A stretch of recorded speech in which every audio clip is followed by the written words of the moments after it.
অস্ট্রেলিয়ার মাটিতে বাংলাদেশ জাতীয় দলের দ্বিপাক্ষিক সিরিজ খেলার অভিজ্ঞতা তেমন একটা নেই। শেষ 2008 সালে তাসমান পাড়ের দেশটিতে পা রেখেছিল টাইগাররা। এবার বাংলাদেশের ছায়া দল যাচ্ছে অজিদের ভূমিতে। গেল বছরের মতো বহুদলীয় এক টি-20 টুর্নামেন্ট খেলতে যাবে বাংলাদেশ এ দল। সেই দলে দুই নাইম ছাড়াও আরও বেশ কিছু পরিচিত মুখ পাচ্ছেন সুযোগ। অজি কন্ডিশনের অভিজ্ঞতা আহরণ করাই এ সফরের মূল লক্ষ্য। সেই দলে নাইম শেখ থাকছেন সেটা প্রায় নিশ্চিত। শ্রীলঙ্কার বিপক্ষে সাদা বলের দলে থাকলেও নাইম খুব বেশি খেলার সুযোগ পাননি।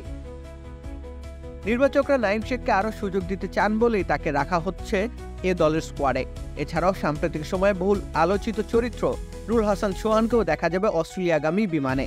এসব কিছু অবশ্য নির্ধারিত হবে চট্টগ্রামে অনুষ্ঠিতব্য প্রস্তুতি ম্যাচের পর। প্রস্তুতি ম্যাচ দেখতে নির্বাচকরা যাচ্ছেন চট্টগ্রামে। সেখানে মিজানুর রহমান বাবুল ইতোমধ্যেই খেলোয়াড়দের নিয়ে ক্যাম্প পরিচালনা করছেন। অভিজ্ঞ ক্রিকেটার আর উদীয়মান ক্রিকেটারদের একটা মিশ্রণ দেখা যেতে পারে অস্ট্রেলিয়া সফরে। জাতীয় দল থেকে ছিটকে যাওয়া আফিফ হোসেন ধ্রুবকেও রাখা হতে পারে স্কোয়াডে।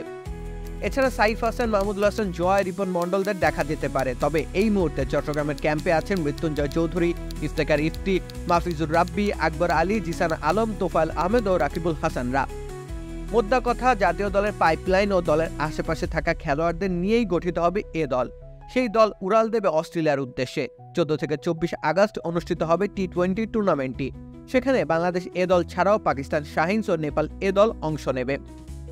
টি-20 টুর্নামেন্টের পর 4 দিনের ম্যাচও অনুষ্ঠিত হবে। সে ম্যাচ খেলার উদ্দেশ্যে লাল বলের অনুশীলন করছেন নাইম হাসান, অমিত হাসান, শাহাদাত হোসেন দীপু ও পেস বোলার মোহাম্মদ এনামুল। মিরপুরে এদের অনুশীলন তদারকি করছেন আরেক দেশি কোচ সোহেল ইসলাম।